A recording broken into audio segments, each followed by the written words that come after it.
Hello and welcome back to my RC channel. I'm AndyRC and today I'm going to be taking a look at the FXT Viper V2 FPV goggle. Now, I know what you're thinking, wasn't it like just 3 months ago when the V1 came out? And the answer is yes, and to me this isn't really a V2 because nothing has actually physically changed with the package, and it's just the software that has changed. So this isn't going to be a full review of this goggle, and I'll link to my original review in the below because it goes into great detail on why these goggles are so good. But to summarise, for glasses wearers, they are a bit of a godsend, and I'm still hearing stories now of people that haven't been able to fly FPV until this goggle came out, and for me, that can only be a good thing. However, when I did my initial review, I did find some flaws. So the aspect ratio is stuck in 16:9, and 3 of the E-band channels were duplicated. And while the monitor has a built-in DVR, it would split the files every 3 minutes, which means for a mini quad flight, you would always get a short gap between the files if you were to join them together in an editor. So they have fixed all of those things with this V2. And while that is great, I was kind of hoping that rather than releasing a V2, they would be able to address these issues with a firmware update. But it seems like it's not so simple to do that. Now, there is a USB port underneath, but it looks like that is just to power up the monitor. So, if you already have the V1 of these goggles, you might be a little bit annoyed because you can upgrade your goggles to the V2 firmware, but you have to buy an $18 USB adapter and then take the monitor apart to attach some pins to it. And maybe it's just me, but $18 seems a bit steep. So you will have to decide if paying that amount is worth it for the upgrades that they've come up with. And I think looking at it, it's just an FTDI adapter, so you could try to DIY it. And I'd also say that there's a good chance that if they come up with a V3 firmware, then it should just be a one-time purchase. But for me, I'd really like to see a hardware change where anyone can just plug a USB into it and update it from there, because that's definitely a downside to buying into this. And I'll put a link to the video in the below if you want to see how to upgrade it. It looks fairly simple, but I don't think you should have to be paying for it.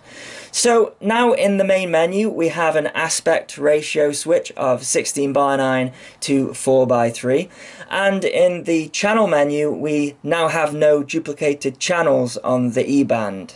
And I've also tested the DVR out, and it does now split the files after 10 minutes. However, that is kind of a double-edged sword, because one of the things that I picked up on the original is the fact that you can't fast forward or rewind the recorded videos within the monitor itself. So if you had a crash before, then you only had to watch a 3-minute video to get to where the crash was. But now you have to watch the entire 10-minute video if the crash was at the end. So for me, while I think the 10-minute file split is better, we really need a way to fast forward and rewind through the footage to find our lost model. So once again, I think more updates are needed for this package. So one of the other problems that I found with this goggle is that when I used a PAL camera, the DVR would cut off some of the bottom, and despite this being a V2, they haven't fixed that. You know, so when we talk about spending $18 to get the device to update it, there are some things that still need to be fixed. However, I do think once you buy that thing, then you can update it whenever there is one. And, you know, if you aren't flying a quadcopter and don't use an on-screen display, you might not even care about that, but I do. Now, interestingly here, I've decided to remove the faceplate. So I got my glasses on here, but I just wondered whether I could maybe flick it into line of sight and very quickly sort of look up, but it's not as easy as you think. Let's stick it in level mode. Okay, yeah, I can see the copter now. Line of sight, just out of the corner of my eye. And then I guess if I just lift up, there we go. Yeah, and now I'm flying the copter line of sight. So that's pretty awesome. Something else I just want to mention, let me just flip back into acro, is so I'm in the 4x3 mode here, and in my original review I mentioned that there was sort of like a slight parallax, like a slight distortion. You get like sort of a wedge. And in the 4x3 option, I'm noticing that just slightly more. So let's go around the trees. Oh, okay, yeah, I got a fail safe there. That was the copter, though, not the video. Well, ain't that just blooming typical? Never had a fail safe around there. It must be the position I'm standing, or got my antenna in or something.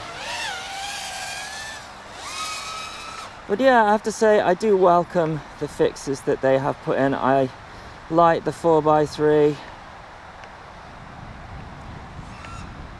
and yeah, I think, you know, I know there's a power button on this thing, but for me a super cat would be nice, but that would be a hardware thing they have to put in. But for glasses wearers, still, this is just fantastic, and I guess anyone buying it now will be buying the V2 version, and if you have the V1 then you can update it.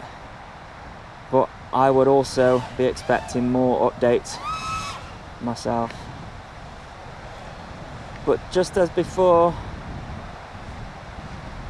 the diversity switching is doing nice. Let me try turn towards those trees a bit so we don't get a fail safe, because I wanted to see what the breakup was like around them.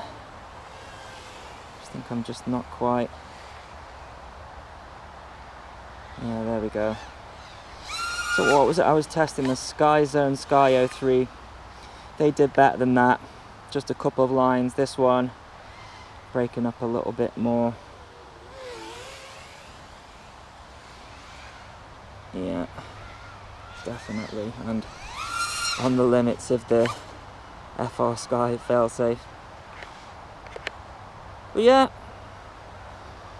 still flying pretty nice. I still think it's a great package, but I do still think there is a little bit of work to do. So I'll put a link in the description if you wish to get one. And as always, thanks so much for watching. Please continue to subscribe. Cheers.